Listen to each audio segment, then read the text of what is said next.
Hello everyone, आप सभी का स्वागत है स्टडी डायनेमिक्स में। और आज की वीडियो में जो आपका पॉलिटिकल साइंस मेजर पेपर है उसका क्वेश्चन पेपर देखने वाले हैं। और उसमें डिस्कस करूंगी, मैं आपको बताऊंगी कौन कौन से क्वेश्चन है जो मोस्ट प्रोबेबली आपके एग्जाम में पूछे जा सकते हैं। और इसमें आपको डिटेल आंसर भी मैं बताऊंगी कैसे आंसर आपको कैसे लिखना है। एंड वीडियो आपका हिंदी एंड इंग्लिश दोनों में रहने वाला है, आपको दोनों चीज़ें कवर करवाया जाएगा। एंड वन मोर थिंग, क्योंकि इसमें बहुत टाइम भी लगता है और बहुत सारी चीज़ें आपको एक्यूमुलेट करना पड़ता है, लाना पड़ता है। सो आप लोग अपनी तरफ से क्या कर सकते हो, मुझे मेरी तरफ से जितना हो सकता है मैं करती हूँ। मैं अपने टाइम में जैसे होता है वैसे मैं मैनेज करके आपके लिए लेके आ रही हूँ। सो ये आपका भी रिस्पॉन्सिबिलिटी बनता है कि उन बच्चों तक इस वीडियो को पहुँचाओ जो किसी वजह से एग्जाम के लिए प्रिपेयर नहीं कर पा रहे, या फिर उनके साथ जो भी प्रॉब्लम है, रिसोर्सेज का प्रॉब्लम है। एंड जितना से जितना हो सके प्लीज़ शेयर करो इसको। एंड वीडियो पसंद आता तो वीडियो को लाइक करो, चैनल को सब्सक्राइब करो। बार बार बोलने की ज़रूरत नहीं है। सो क्योंकि टाइम बहुत प्रेसियस है, अभी एग्जाम है, तो उसी हिसाब से हम चीज़ों को देखते हैं। सो इस वीडियो में हम लोग क्या क्या चीज़ें देखने वाले हैं इस पे आते हैं। जो आपका ये पेपर है ये काफ़ी वास्ट सिलेबस है, इसमें बहुत कुछ पढ़ने के लिए। अगर पढ़ने के लिए बैठोगे तो आप टाइम अगर लिमिटेड है तो बहुत कुछ आप नहीं पढ़ सकते हो। बट काम ये कर सकते हो कि जो ऐसा टॉपिक कुछ ऐसा टॉपिक है जिससे सवाल आपको पूछे जाते हैं, हर साल आपको 1-2 सवाल वहाँ से आ ही जाते हैं। सो इसमें क्योंकि आपको 5 क्वेश्चन करने हैं, मेंटली प्रिपेयर हो जाओ। जो हिस्ट्री मेजर वाले हैं, हिस्ट्री मेजर वालों को 4 ही क्वेश्चन करने हैं, बट जो पॉलिटिकल साइंस मेजर है उनको आपको 5 क्वेश्चन करने हैं। आपको 5 क्वेश्चन करने हैं। सो 5 क्वेश्चन करना इतना आसान नहीं होगा आपके लिए, अगर आता रहेगा तभी कर पाओगे। सो कुछ ऐसे एरिया जहाँ से सवाल आपको पूछे जाते हैं, एक तो बजट वाला आपको सवाल बनता है। दूसरा हो सकता है कि राइट टू इन्फॉर्मेशन, जो सूचना का अधिकार है, ठीक है, वो आपको जो अधिनियम है उससे आपको बहुत सारा सवाल आया हुआ है, तो उस वो टॉपिक को भी हम लोग देखेंगे। And the Panchayati Raj system, local governance जो था आपको उस टाइम पे कैसा था, या फिर आपको जो कंटेम्प्रेरी टाइम में आपको उसमें क्या क्या बदलाव है, या लोकल गवर्नेंस पूछा जाए आपको, या पंचायती राज पूछा जाए, या 73rd संशोधन पूछा जाए, तो सवाल वही है, सवाल में आपको लिखना वही चीज़ें हैं। और एक और चीज़ रहता है एडमिनिस्ट्रेटिव, प्रशासनिक आपको बदलाव क्या क्या है, रिफॉर्म्स क्या क्या है। ये सवाल या तो शॉर्ट में या सिटीजन चार्टर करके पूछा जा सकता है, या फिर आपको एडमिनिस्ट्रेटिव रिफॉर्म एक लॉन्ग क्वेश्चन भी बन सकता है। ये सारे क्वेश्चन को हम लोग देखने वाले हैं, और थोड़ा वीडियो लंबा होगा क्योंकि इसमें आपको काफ़ी सारी चीज़ें मैं कवर करवाने वाली हूँ। तो एक काम आप यही कर सकते हो, टाइम जितना भी बचा हुआ उसको बार बार रिपीट मोड पर जितना हो सके उतना रिवाइज करो, देखो, और मल्टीपल सोर्सेज मत रेफर करो क्योंकि आपके दिमाग में चीज़ें रिटर्न नहीं होगा। तो इसको देखो और अच्छे से एनालाइज करो। एग्जाम में भी यही चीज़ें जो मैं बता रही हूँ पूरे इसी पैटर्न को फॉलो करके लिखना, क्योंकि मार्किंग पता है किस तरह से होते हैं और किस तरह से चीज़ों को किया जाता है, इस बेसिस पे मैं बोल रही हूँ। तो चलो स्टार्ट करते हैं। तो सबसे पहले जो है हिंदी वाले के लिए है, बजट का अर्थ क्या है। अगर सवाल आपको आ जाता है ना कि यार ट्राई टू, ऐसे अगर आपको निबंध लिखने के लिए आएगा बजट पे, तब तो जितनी चीज़ें आपको बजट के बारे में पता है सब कुछ लिखोगे। बट अगर आता है कि व्हाट डू यू अंडरस्टैंड, आपको बजट से क्या समझते हो, तो उसमें आप थोड़ा लिमिटेड हो जाता है। आपको जो सवाल अगर बजट के बारे में पूछा कि बजट पेश कौन करता है, या उसमें कौन कौन से आपको लोग इन्वॉल्व होते हैं, या फिर आपको पूछा जाए किस तरह से उसमें कौन कौन से प्रोसेस इन्वॉल्व होते हैं, तो थोड़ा सा आपको सोच समझ के लिखना पड़ेगा। पहले देखते हैं बजट का अर्थ, परिभाषा, डेफिनेशन अगर पूछा जाए आपको। बजट शब्द जो है वो फ्रेंच भाषा से लिया गया है, ठीक है। ये शब्द जो है वो फ्रेंच लैंग्वेज से लिया गया है, जिसका अर्थ होता है भुगौटे, ठीक है। जिसका अगर लिटरल मीनिंग देखा जाए आपको तो चमड़े का थैली इसको बोला जाता था। पुराने समय में वित्त मंत्री अपने प्रस्ताव इसी थैली में लेकर संसद में आते थे, पार्लियामेंट में आते थे, इसीलिए इसका नाम क्या रखा गया था, बजट। तो बजट शब्द याद रखना आपको कौन से भाषा लिया गया है। आर्थिक दृष्टि से देखा जाए तो बजट ये वह दस्तावेज है जिसमें सरकार की संभावित आय और जो व्यय होता है, मतलब जो उनको मिलता है, जो एक्सपेंडिचर है और जो वो अर्न करते हैं, वो सारी चीज़ें का क्या होता है, विस्तृत विवरण होता है। अब संविधान, क्योंकि आपका पॉलिटिकल पेपर है तो संविधान में बजट को लेकर क्या रेफरेंस दिया गया। बजट को वार्षिक वित्तीय विवरण बोला जाता है। तो कहीं भी बजट शब्द का इस्तेमाल आपको लिखा, बजट शब्द आपको नहीं मिलेगा, कहाँ पे, आपके संविधान में नहीं मिलेगा। तो संविधान में लिखा क्या है, तो बजट को लिखा गया है वार्षिक वित्तीय विवरण लिखा, मतलब एनुअल फाइनेंशियल स्टेटमेंट, ये शब्द लिखा गया, ठीक है। जिसका उल्लेख कहाँ पे मिलता है आपको, अनुच्छेद 112 में, मतलब 112 में मिलता है, आर्टिकल 112 में आपका इसका रेफरेंस मिलता है। बजट का ऐतिहासिकता आप लिख सकते हो, अगर बजट से आपको सवाल बनता है तो आप वहाँ पे बता सकते हो कि बजट कैसे आया था, इसका हिस्ट्री क्या है। बजट में आपको पहला बजट जो है 1860 में दिया गया था, किसके द्वारा, जेम्स विल्सन के द्वारा प्रस्तुत किया गया था। स्वतंत्र आज़ादी के बाद पहला बजट जो है आपको R.K. जो सन्मुखम चेट्टी है उन्होंने दिया था। पहली अगर महिला बजट प्रस्तुत करने वाली कौन थी, तो इंदिरा गांधी 1970 में। यहाँ पे आपको निर्मला सीतारमण से कंफ्यूज नहीं होना है, पहली जो महिला थी वो इंदिरा गांधी ने ही बजट प्रस्तुत किया था। और उसके बाद अलावा देखा जाए तो वर्ष 2017 में बजट में 1 फरवरी से प्रस्तुत किया जाने लगा, ताकि इसे 1 अप्रैल से प्रभावी से लागू किया जाए। अब बजट के प्रकार आप लिख सकते हो कितने तरह के होते हैं। इसको डिफरेंट पार्ट में डिवाइड किया गया वर्ग जो इसका क्लासिफिकेशन है। पहला है संतुलित बजट, ठीक है, जब सरकार आय और व्यय बराबर हो तो उसे संतुलित, एकदम जिसमें आपको जो सरकार ने जितना मतलब अर्न किया है उतना ही आप कॉमन सेंस यूज़ कर सकते हो, आप जितना कमाया उतना ही अगर आपने खर्च किया तो संतुलित हो जाएगा। बट घाटे का बजट कब होता है? जब आपने कमाया 2 रुपये और खर्च कितने कर दिए? 10 रुपये। तो सब जब सरकार का जो व्यय होता है वो अधिक हो जाता है, जैसे कि विकासशील देशों में ये सामान्य है, जो आपको खासकर डेवलप्ड कंट्री वहाँ पे ये सारी चीज़ें नॉर्मल है, होती है, घाटे का बजट होता है। जो अधिशेष बजट होता है उसको क्या बोला जाता है? जब सरकार आय और से अधिक हो जाते हैं, प्राय जो विकसित देश हैं वहाँ पे ये देखा जाता है। पूंजीगत बजट क्या होता है? इसमें आपको दीर्घकालीन जो परिसंपत्तियां हैं और निवेश है उससे संबंधित आय बजट को शामिल किया जाता है, कैपिटल बजट जिसको बोला जाता है। राजस्व बजट जिसको रेवेन्यू बजट बोला जाता है, इसमें कर और जो गैर कर है उसको इसमें जोड़ा जाता है। नाउ यहाँ पे जो भारत में बजट के प्रमुख 2 भाग हैं, उसको 2 पार्ट में डिवाइड किया जाता है। सो ये राजस्व जो है प्राप्तियाँ, जो रेवेन्यू आपका इनकम है उसको एक किया जाता है, जिसमें कर राजस्व आ सकता है, आय जो आपको जीएसटी, सीमा शुल्क, जो हम लोग कस्टम ड्यूटी के बारे में बात करते हैं, सर्विस टैक्स बात करते हैं, जो भी टैक्सेस आपको कलेक्ट करते हो जैसे कि उस कर में आ जाएगा। और गैर कर में किस में आ सकता है? ब्याज, जो कि इंटरेस्ट है, जो लाभांश है, प्रॉफिट है, शुल्क है, और सेस है, जुर्माना, जो पेनल्टीज़ है, ये सारी चीज़ें आपको राजस्व में आता है। व्यय किस में आता है आपको? तो राजस्व व्यय जो है वेतन, जैसे कि किसी को वेतन, सरकार वेतन दे रही है, पेंशन दे रही है, जो सब्सिडी देती है, सब्सिडी आपने सुना होगा बार बार कि जो सस्ते दामों पे आपको सिलेंडर मिलता हो, जो एलपीजी सिलेंडर मिलता है, सब्सिडी मिलता है, ये आपको व्यय में आता है। पूंजीगत व्यय क्या होता है? सड़क, रेलवे, शिक्षा और स्वास्थ्य पर जो खर्च किया जाता है। बजट निर्माण की प्रक्रिया, ये बहुत इंपॉर्टेंट है, आपको पूछा गया सवाल और ये आपको पता होना चाहिए। 6 स्टेप जो है, 6 इसके प्रक्रिया होते हैं जैसे बजट को प्रस्तुत किया जाता है। पहला होता है कि विभिन्न मंत्रालय से प्रस्ताव मंगाए जाते हैं, तो डिफरेंट मिनिस्ट्री से आपको प्रस्ताव लिए जाते हैं, उनके राय विचार लिए जाते हैं पहले बार में। फिर उसका दूसरे स्टेप में क्या होता है? वित्त मंत्रालय उनका विश्लेषण करती है। मान लो कि एजुकेशन मिनिस्टर है आपको, या फिर डिफरेंट मिनिस्ट्री है, वो सारी जैसे स्वास्थ्य से जुड़े हुए हैं या पर्यावरण से, वो अपना सुझाव देते हैं और उस सुझाव पे विश्लेषण करती है कौन? वित्त मंत्रालय विश्लेषण करती है। फिर थर्ड में आपको प्रधानमंत्री और कैबिनेट की स्वीकृति मिलती है। तो अब जो भी उसमें मान लो कि अगर हमें एजुकेशन को लेकर कुछ बदलाव लाना, उसमें पैसे खर्च करने हैं, ये सुझाव आपको शिक्षा मंत्री ने भेजा अपना, और उस पर वित्त मंत्री, फाइनेंशियल मिनिस्टर ने सोचा, और फिर इसको आगे बढ़ाया गया प्रधानमंत्री और कैबिनेट के बीच में, और वो स्वीकृति देते उनके ही आपको परमिशन से क्या होता है? आपको फोर्थ स्टेप में वित्त मंत्री संसद में बजट प्रस्तुत करते हैं। और फिफ्थ में आपको लोकसभा और राज्यसभा में चर्चा होती है। तो चर्चा दोनों जगह होती है, याद रखना आपको, लोकसभा राज्यसभा में दोनों पे बजट में चर्चा होती है, बट पावर ज़्यादा किसके पास होता है? लोकसभा के पास होता है। सिक्स्थ में आपको वित्त विधायक पारित होने और बजट लागू किया जाता है। बजट में आपका देखा जाए तो आर्थिक महत्व क्या है, इसका इकोनॉमिक इंपॉर्टेंस क्या है? तो बजट का आर्थिक विकास के लिए देखा जाता है, बजट के माध्यम से खासकर उद्योग, इंडस्ट्री, कृषि, सेवा क्षेत्र जो है उसको प्रोत्साहन दिया जाता है। गरीबी जो उसको इवैल्यूएशन किया जाता है कि आपका पॉवर्टी किस तरह से, जैसे कि मनरेगा के बारे में आपने सुना होगा, रिसेंटली इसका नाम चेंज है, एंड मनरेगा पे भी एक बार सवाल आपको पूछा गया था इसी एग्जाम में। सो हो सकता है पूछा जाए ना पूछे, बट एक स्कीम से आता है, तो अगर आता रहेगा तो करना, वरना फालतू चीज़ें मत लिख के आना। पीएम आवास योजना मुक्त, जो भी आपको गरीबी को हटाने के लिए, आपको इरेडिकेट करने के लिए जो भी स्कीम हो सके, उसका भी इसमें आपको चर्चा किया जाता है बजट में। रोजगार पे भी ध्यान दिया जाता है, खासकर इंफ्रास्ट्रक्चर जो आपको स्टार्टअप, जैसे कि छोटे छोटे आपको उद्योग है, उसको बढ़ावा देने की बात की जाती है। फोर्थ में आपको मूल्य स्थिरता, कर नीतियों पे माध्यम से आपको टैक्सेशन वगैरह पे भी बात किया जाता है। बजट का सामाजिक महत्व क्या है? आर्थिक महत्व तो मैंने बता दिया, इंपॉर्टेंस तो हो सकता है बजट का इंपॉर्टेंस भी पूछा जाएगा, तो ऐसे डिवाइड करके पहले आर्थिक महत्व बताओगे, फिर सामाजिक महत्व बताओगे। तो सामाजिक महत्व में आप क्या बता सकते हो? तो खासकर अगर देखा जाए तो बजट के समाज में जो कमजोर वर्ग है उसके उत्थान का साधन भी माना जाता है। तो बजट में जनरली अगर आपने कभी देखा होगा, सुना होगा बजट में, तो बहुत बार आपको महिलाओं को लेके खाली जो इसके अलावा जो आपको SC ST हैं उसके अलावा अगर देखा जाए तो खासकर जो आपको कमज़ोर वर्ग है उनके लिए सारी चीज़ें लेके आई जाती है। सो महिलाओं को विशेष ध्यान दिया जाता है, उनके लिए खासकर योजना बनाई जाती है। अनुसूचित जनजातियों के लिए भी कल्याण कार्यक्रम बनाए जाते हैं। शिक्षा और स्वास्थ्य पर बढ़ावा दिया जाता है। सामाजिक सुरक्षा योजना पर भी ध्यान दिया जाता है। बजट का राजनीतिक महत्व क्या है? तो ये चुनावी वादों की झलक देखी जाती है। अगर 2024 का आप लोग को बजट याद हो तो वहाँ पर भी चुनावी बातें जो है बजट में, उससे पहले एक इंटरिम बजट आया था जिसमें बातें की गई थी, और उसमें अगर देखा जाए तो उसमें काफ़ी सारे वादे भी किए जाते हैं, जिससे आपको लगता है कि अगर इस बार बजट अच्छा है तो हो सकता है कि अगले बार अगर यही सरकार बनती है तो बजट अच्छा आएगा, ऐसा अनुमान लगाया जा सकता है। जन समर्थन प्राप्त करने का माध्यम भी माना जाता है। लोगों के बीच में जो है एक्सेप्टेंस के लिए भी आपको बजट माना जाता है, पॉलिटिकल है। विपक्ष द्वारा आलोचना का आधार भी है।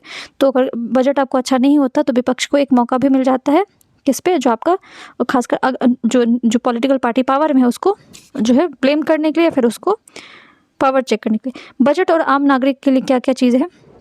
सो इसमें आपको कर जो है टैक्सेशन के बदलाव के बारे में बात किया, महंगाई और कीमतों के बारे में बात किया, सब्सिडी और बाकी सुविधाओं के बारे में। बजट का कुछ लिमिटेशन भी है, इसको वीडियो पॉज करके आप देख सकते हो। सीमित संसाधन है, बढ़ती है क्रियावन, ये सब सारी चीज़ देख लो। समकालीन भारत में बजट का अगर देखा जाए तो इसमें बहुत सारी चीज़ों के बारे में बात किया गया है। डिजिटल इंडिया के बारे में, आत्मनिर्भर, अभी तो 2047 तक आपको आत्मनिर्भर बनाने की बात की गई है। तो ये सारी चीज़ें हैं। निष्कर्ष यहाँ पे अब ऐसे लिखोगे आप, जो इसमें कहा जाता है कि बजट किसी भी देश की आर्थिक रीढ़ मानी जाती है। ये केवल न केवल सरकार के लिए जरूरी है, एवं जो विकास, समानता और सामाजिक न्याय, इन सारी चीज़ों के लिए कल्याण, अगर समाज को कल्याणकारी बनाना तो बजट बहुत ज़रूरी है। ठीक है, सो ये आपका हिंदी में पूरा था। इंग्लिश में यही सारी चीज़ों को कैसे लिखोगे। सो पहले बजट का लिटरल मीनिंग क्या है, फ्रेंच लैंग्वेज से लिया गया है। ठीक है, बजट जो one of the most important policy document है। It reflect the economic philosophy. इसके अलावा डेवलपमेंट विजन है गवर्नमेंट का, क्या बजट होना चाहिए, कैसे क्या करना चाहिए, सारी चीज़ें आप लिखोगे डिफाइन करके वहाँ पे।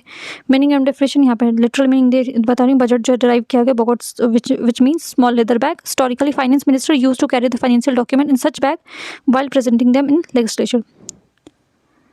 अब बजट का रेफरेंस आपको आर्टिकल मैंने बता दिया 112 में है, 112 में है। इसको बजट वर्ड यूज़ नहीं किया गया है, याद रखना आपको। कॉन्स्टिट्यूशन एनुअल फाइनेंशियल स्टेटमेंट बोला गया। हिस्टोरिकल, जब बजट से सवाल आएगा तो हिस्टोरिकल बैकग्राउंड भी बताओगे आप। अगर देखा जाए तो फर्स्ट बजट आपका इंडिया में कब पेश किया गया था, 1860 में जेम्स विल्सन के द्वारा। और इंडिपेंडेंस के बाद किसने किया था आपको, आर के सन्मुखन है जो चेट्टी, जो कि उन्होंने पहला बजट पेश किया था 1947 में। पहली फर्स्ट वुमेन का अगर देखा जाए तो 1970 में इंदिरा गांधी ने किया था। और 2017 से आपको 1 फरवरी से एकदम नियम बना दिया गया कि हमारा बजट 1 फरवरी को, अभी भी अगर देखोगे तो 1 फेब को ही आपका बजट आता है। बजट का ऑब्जेक्टिव क्या है, तो economic growth, development. Budget allocate करता है fund for infrastructure, industry, agriculture, service and economic growth. Reduction को ऑफ पॉवर्टी, इनइक्वालिटी, और खासकर जो आपको समाज में वेलफेयर स्कीम को बढ़ावा देता है, सब्सिडीज देता है, सोशल सिक्योरिटी के बारे में बात करता है, और अपलिफ्टमेंट के बारे में बात करता है, weaker section of the society. Employment generation का भी एक सोर्स माना जाता है। Government spending on the public work, startups, MSME and skill development, create job opportunity.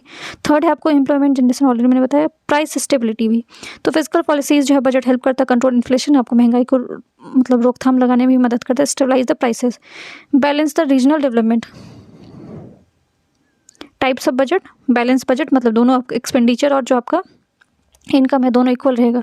Surplus budget मतलब आपको अगर आपने ज़्यादा टैक्स कमा लिया, सरकार को अगर ज़्यादा टैक्स मिलता है, दैट इज सरप्लस बजट। और अगर डेफिसिट बजट है, इसका मतलब सरकार ने ज़्यादा खर्च कर दी है, that is deficit budget. Revenue budget में deals with the revenue receipt, ठीक है, जो डेली रूटीन का चीज़ आता है। कैपिटल बजट में आपको लॉन्ग टर्म एक्सपेंडिचर, जैसे कि रोड बनाया, रेलवे बनाया, तो लॉन्ग टर्म में चीज़ें आ जाएगी तो कैपिटल बजट के अंदर आएगा।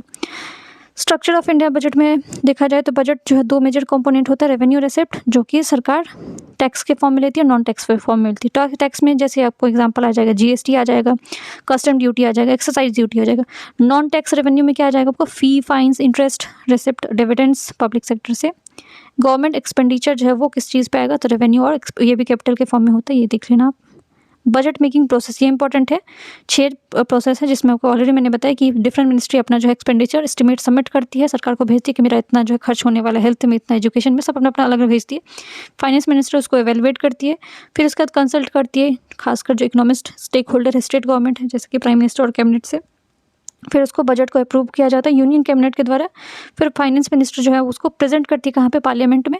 और पार्लियामेंट में इस पर डिटेल डिस्कशन होता है, फिर वोट होता है, और वोट होने के बाद फाइनेंस बिल जो है उसको पास किया जाता है, इंप्लीमेंट किया जाता है। इकोनॉमिक इंपॉर्टेंस क्या है, तो रिसोर्स एलोकेशन होता है, इकोनॉमिक स्टेबिलिटी है। ये सारे पॉइंट्स को वीडियो पॉज करके देख सकते हो। सोशल इंपॉर्टेंस भी देखो, तो हेल्थ और एजुकेशन के बारे में बात किया जाता है, वुमेन एम्पावरमेंट के बारे में बात किया जाता है, हाउसिंग सिक्योरिटी के बारे में बात किया जाता है बजट में, सोशल वेलफेयर के लिए पेंशन स्कीम के बारे में बात किया जाता है। पॉलिटिकल इंपॉर्टेंस क्या आपको रिफ्लेक्ट करता है, आइडियोलॉजी गवर्नमेंट का, इन्फ्लुएंस करता है पब्लिक ओपिनियन को, अकाउंटेबिलिटी, ट्रांसपेरेंसी को प्रमोट करता है, डिबेट कराता है गवर्नमेंट और अपोजिशन पार्टी के बीच में। लिमिटेशन यहाँ पे देख सकते हो इसको आराम से,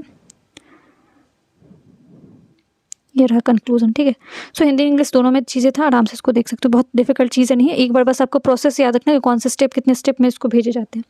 नाउ तो जो सेकंड क्वेश्चन है मोस्ट प्रोबेबल है कि आपको लॉन्ग या शॉर्ट में आ सकता है ये, राइट टू इन्फॉर्मेशन, सूचना का अधिकार, ये पूछा जा सकता है आपको। सो सूचना का अधिकार अगर देखा जाए तो कब आया था, क्या नहीं था, क्या क्या चीज़ें, तो हिंदी इंग्लिश में इसको भी देख लेते हैं। सो लोकतंत्र को अगर देखा जाए, डेमोक्रेटिक कंट्री को अगर सफल बनाना है, आपको उसको सक्सेसफुल बनाना है, तो आपको इसको प्रमोट करना पड़ेगा, जिसमें आपको जवाबदेही, नागरिक की जागरूकता इस पर निर्भर करता है। सूचना का अधिकार नागरिकों को ये लाया कब गया था, 2005 का अधिनियम है। इसको परिभाषित कैसे कर सकते हो, सूचना का अधिकार वो अधिकार जिससे अंतर्गत कोई भी नागरिक जो आपको सरकारी संस्थाओं से अनेक कार्य को, निर्णय, नीतियां, खर्च और दस्तावेज आदि के संबंधित जानकारी प्राप्त करती है। सूचना का अधिकार अधिनियम जो है उसके अनुसार क्या, आपका सूचना का अर्थ किसी के रूप से उपलब्ध अभिलेख, दस्तावेज, ईमेल, राय, सलाह, प्रेस और जो विज्ञापन हो गया, आदेश हो गया, अनुबंध हो गया, रिपोर्ट, डेटा, ये सारी चीज़ें इसके अंदर कवर होता है। अब ये जो अधिकार जो आपको दिया गया है 2005 में आया था, इसके बारे में देख लेते हैं कि ऐसे आपको ये दिया गया था।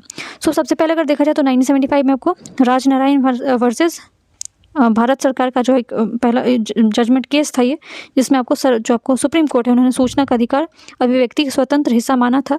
फिर उसके बाद 1990 में आपको दशक में जो मजदूर किसान संगठन है, शक्ति संगठन है, जिसको MKSS बोला जाता है, इसने भी आपको लड़ाई लड़ी थी कि आपको सूचना जो है उसको अधिकार जो है उसको मिलना चाहिए, भ्रष्टाचार को अगर उजागर करना है तो कुछ तरह के कोई नियम होने चाहिए। फिर 2002 में आपको सूचना का अधिकार विधायक पास किया गया, बिल पास किया गया, और इसको लाते लाते 2002 के बाद देखो आप 15 जून 2005 को सूचना का अधिकार अधिनियम पारित होता है और 12 अक्टूबर 2005 से पूरे देश में इसको लागू किया जाता। तो डेट याद रखना, क्योंकि इसमें डेट में आप गलती नहीं कर सकते हो। इसके कुछ विशेषताएं हैं, जैसे कि नागरिक को अधिकार, जो यहाँ के सिटीजन को राइट्स देते, अधिकार देते हैं, कोई भी भारतीय नागरिक सूचना मांग सकता है। समय सीमा इसमें दिया गया है आपको 30 दिन के अंदर भीतर जो सूचना, अगर मान लो कि आप राइट टू इन्फॉर्मेशन फाइल करते हो तो 30 दिन के अंदर अंदर आपने जिस चीज़ को भी इन्फॉर्मेशन मांगा वो आपको मिल जाना चाहिए। जीवन और स्वतंत्रता से जुड़ा मामला है, 48 घंटे के भीतर अगर कुछ मान लो कि बहुत ज़्यादा बहुत क्रिटिकल इन्फॉर्मेशन है जो कि आपको आपके जीवन और उस पर स्वतंत्रता पे पड़ा हुआ है, तो उसमें आपको 48 घंटे के अंदर सूचना मिल जाएगा। शुल्क व्यवस्था इसमें समानता जो है 10 आवेदन शुल्क है। सूचना का अधिकार का नियुक्ति जो है प्रत्येक सार्वजनिक इसके अंदर आता है। अपील की व्यवस्था कैसे कि प्रथम एवं द्वितीय अपील प्रावधान है। दंड का भी प्रावधान, सूचना न देने पर जुर्माना भी है, ठीक है। सूचना का अधिकार किस पर लागू होता है ये भी आपको याद रखना, केंद्र एवं राज्य सरकार पे भी लागू होता है। पंचायत, नगर निगम, नगर पालिका, सरकारी विभागीय और जो कि सरकारी कंपनियां हैं, सरकारी सहायता प्राप्त गैर संगठन है। अब इसमें कैसे आवेदन प्रक्रिया है, जिसमें आप कैसे फाइल कर सकते हो राइट इन्फॉर्मेशन, जैसे आवेदन कैसे किया जा सकता है, सादा कागज़ पे हिंदी में इंग्लिश में लिख सकते हो, ये सारी चीज़ देख सकते हो आप थोड़ा बहुत वीडियो पॉज करके।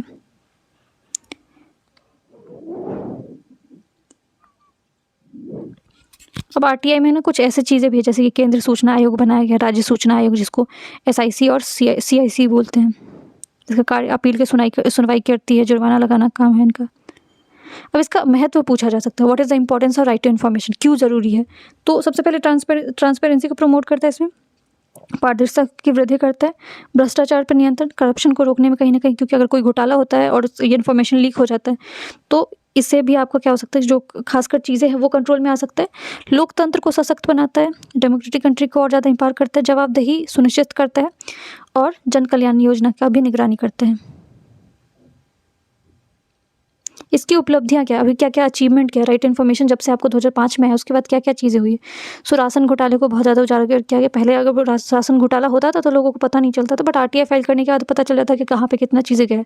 मनरेगा में भी पारदर्शिता आई है, शिक्षा एवं स्वास्थ्य में भी सुधार आया है, प्रशासनिक निर्णय में भी सुधार आया है। चुनौतियाँ, इसका लिमिटेशन यहाँ पर दिया हुआ है, देख सकते हो। सूचना में देरी आना है, या अधिकारी भी उसमें कभी कभी जो है उसमें खुद इन्वॉल्व होते हैं, जागरूकता की कमी, लोग अवेयर नहीं है, डिजिटल जानकारी की कमी है। निष्कर्ष है, ये चीज़ें देख सकते हो यहाँ पे। अब now this is very much important, Panchayati Raj. बार बार बोल रही हूँ, पंचायती राज में ऐसे डायरेक्टली नहीं बोल, हर एग्जाम में आप लोग को समझा रही हूँ कि आपको लगता है कि डायरेक्ट सवाल आपको उठा के पूछ दिया जाएगा और सो उठ के जाओगे, आप एग्जाम में लिख के आ जाओगे। अगर सवाल सेम नहीं होता, टॉपिक आपका रिपीट होता है। पंचायती राज में अगर 73rd पूछा जाएगा अमेंडमेंट, संशोधन, तब भी चीज़ें वही होगी, या फिर आपको पूछा जाएगा कि पंचायती राज क्या है, लोकल सेल्फ गवर्नमेंट क्या है, ऐसे सवाल अगर आते हैं तो आपको लगभग लिखना वही चीज़ है। सो भारत का एक जो क्या है, आपको अगर पूछा जाता है पंचायती के बारे में तो ऐसे कैसे लिख सकते हो, भारत एक विशाल और जो आपको विविधतापूर्ण देश है, जिसको खास डाइवर्स कंट्री बोला जाता है, जहाँ पे अधिकांश जनसंख्या जो आपको ग्रामीण क्षेत्र में निवास करते हैं।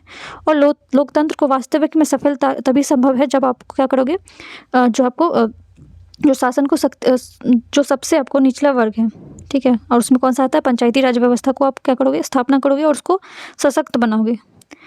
अब पंचायती राज का मीनिंग क्या होता है, पंचायती राज का अर्थ है आपको गांव में स्वयं शासन की व्यवस्था। इसमें आपको स्थानीय स्तर पर चुने गए प्रतिनिधि द्वारा प्रशासन चलाए जाते हैं। महात्मा गांधी का विचार भी आप यहाँ पे लिख सकते हो। अगर आंसर में कुछ नहीं आता ना, अगर पंचायती राज वाला क्वेश्चन आता है तो वहाँ पे महात्मा गांधी के विचार से भी सवाल का स्टार्ट कर सकते हो। भारत की आत्मा गांव में बसती है, ऐसा उनका मानना था। और अगर गांव ही विकसित नहीं होगा, गांव को विकसित करने के लिए आपको पंचायती राज चाहिए। अब पंचायती राज व्यवस्था की ऐतिहासिकता बता सकते हो, विकास कैसे हुआ। तो प्राचीन काल में भी इसके बारे में आपको बहुत सारे रेफरेंस मिलते हैं।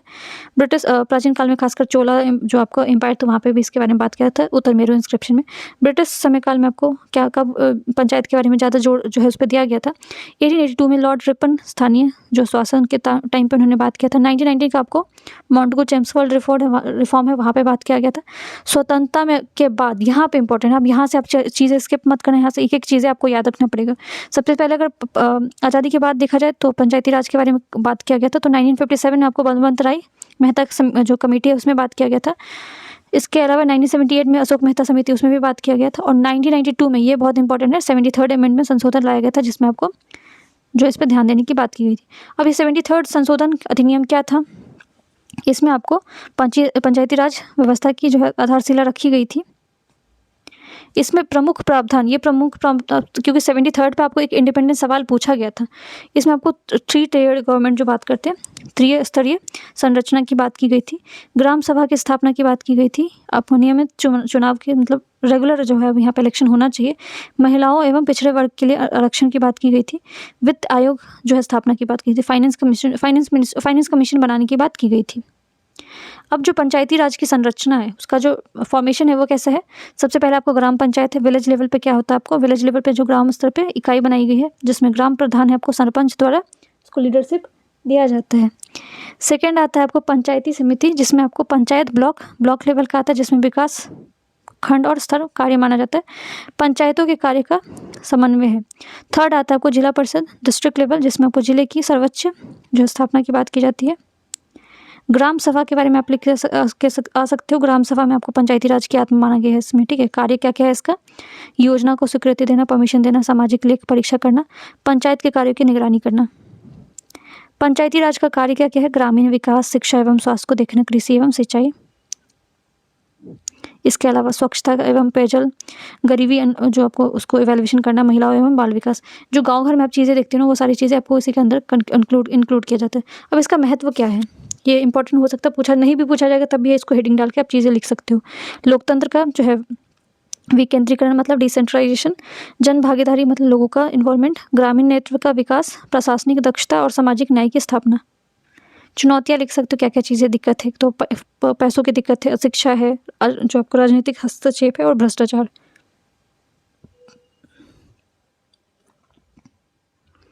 निष्कर्ष में आप यहाँ पे लिख सकते हो, पंचायती राज व्यवस्था जो है लोकतांत्रिक, जो भारतीय लोकतंत्र की नींव मानी जाती है। न केवल प्रशासन और जनता के करीब मानी जाती, बल्कि आपको जो इससे आपको सशक्त बनाया जा सकता है, और सशक्त गांव से सशक्त भारत का सपना साकार हो सकता है। यही लाइन लिख के आओगे तो काफ़ी इंप्रेसिव लगेगा।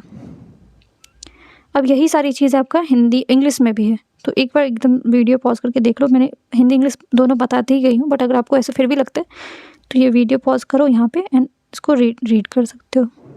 मीनिंग क्या है पंचायती राज का, महात्मा गांधी ने क्या बोला था पंचायती राज को, हिस्टोरिकल बैकग्राउंड, एंशिएंट टाइम में बात किया गया, ब्रिटिशर्स के टाइम में, post independence, Balwant Rai Mehta committee, Ashok Mehta committee, 73rd amendment.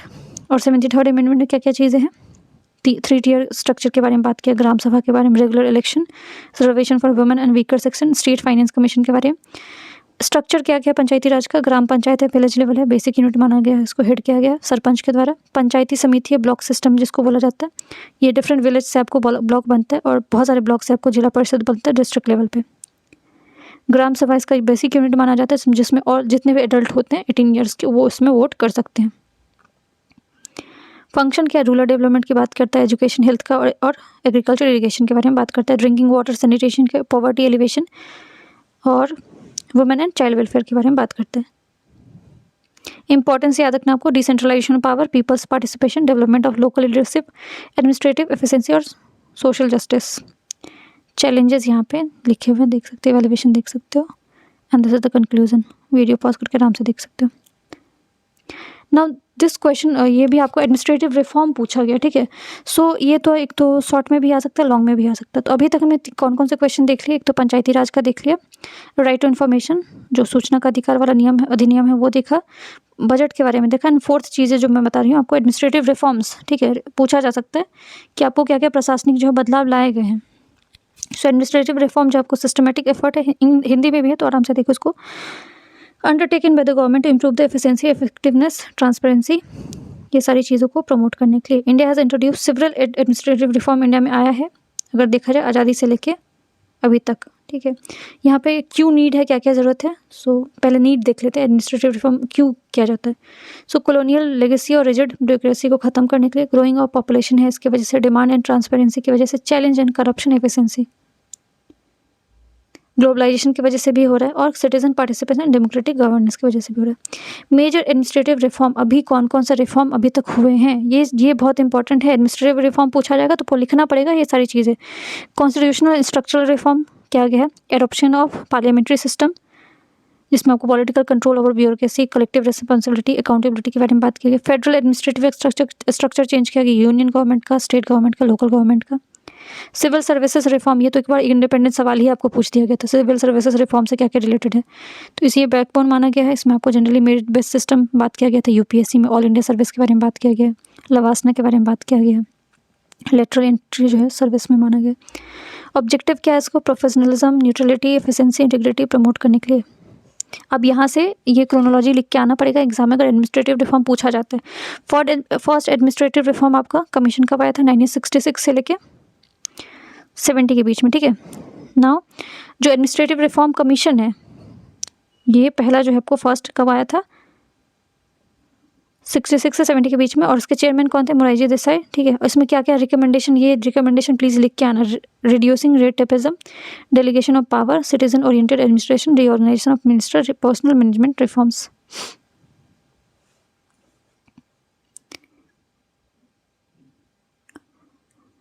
Second administrative reform आपका कब आया था, तो ये आया था आपको बिरप्पा मोली के टाइम पे, और इसमें कौन कौन सी चीज़ों पे बात किया गया था, ethics in governance, right to information, citizen centric administration के बारे में, crisis management, e governance, local governance, public order, इसके बारे में बात किया था, ओके। अब राइट टू इन्फॉर्मेशन, ये भी एडमिनिस्ट्रेटिव रिफॉर्म के अंदर भी आ सकता है और ये शॉर्ट में भी आ सकता है। आरटीआई, बार बार आरटीआई सुनते हो गए, 2005 का एक्ट है और ये ऑलरेडी मैंने आपको बताया पहले ही बार में, और ये भी एडमिनिस्ट्रेटिव रिफॉर्म का ही पार्ट था। पंचायती राज सिस्टम भी इसमें लिख सकते हो, 73 और 74 भी इसी में एडमिनिस्ट्रेटिव रिफॉर्म के अंदर गया, पंचायती राज इंस्टीट्यूशन या लोकल सेल्फ गवर्नमेंट के बारे में बात किया गया था। पुलिस एंड जुडिशियल रिफॉर्म, जैसे कि सुप्रीम कोर्ट का डायरेक्टिव आया था जो 2006 में, सेपरेशन ऑफ लॉ के बारे में बात किया जाता है। फास्ट ट्रैक कोर्ट बनाने के बारे में बात किया गया, ई कोर्ट, लोक अदालत, ई गवर्नेंस, ये लॉन्ग क्वेश्चन में एक बार पूछा गया था आपको, और एडमिनिस्ट्रेटिव रिफॉर्म में भी लिखोगे यही चीज़ें, और ई गवर्नेंस पे भी आपको एक सेपरेट क्वेश्चन या तो शॉर्ट या लॉन्ग में पूछा जाएगा। तो डिजिटल गवर्नेंस का मतलब क्या होता है, जो कि आपको डिजिटली होता है मेजर, इसमें क्या होता है, डिजिटल इंडिया मिशन को प्रमोट करता है, आधार बेस्ड डीबीटी जिसको direct benefit, UMANG app, e office, ये सारी चीज़ें। इसका बेनिफिट क्या होता है आपका, speed, transparency, reduce corruption and easy access to service. ये टाइप का फाइनेंशियल एंड बजटरी रिफॉर्म्स, जैसे कि नीति आयोग, जो प्लानिंग कमीशन को नीति आयोग से रिप्लेस किया गया, जीएसटी वाला रिफॉर्म आपको आता है 2017 में, और अदर जो आपको outcome budget, financial inclusion, Jan Dhan योजना, कुछ योजना वगैरह याद है तो वो भी लिख सकते हो। एथिक्स, जो बजट एडमिनिस्ट्रेटिव रिफॉर्म में एथिक्स को, नैतिकतावाद को भी लाया गया, जैसे कि सीवीसी, सेंट्रल विजिलेंस कमीशन है, लोकपाल पे, लोकायुक्त के बारे में आपने सुना होगा। चैलेंजेस क्या क्या है एडमिनिस्ट्रेटिव रिफॉर्म के सामने, सबसे बड़ा चैलेंज है आपको bureaucracy, political interference, capacity of constant, lack of accountability, implementation, conclusion है यहाँ पे, इसको देख लेना आराम से, हिंदी वाले आप लोग भी देख लो। प्रमुख जो आपको भारतीय जो प्रशासनिक सुधार क्या क्या है, तो ये वीडियो ऐसे देखो यहाँ से चीज़ें।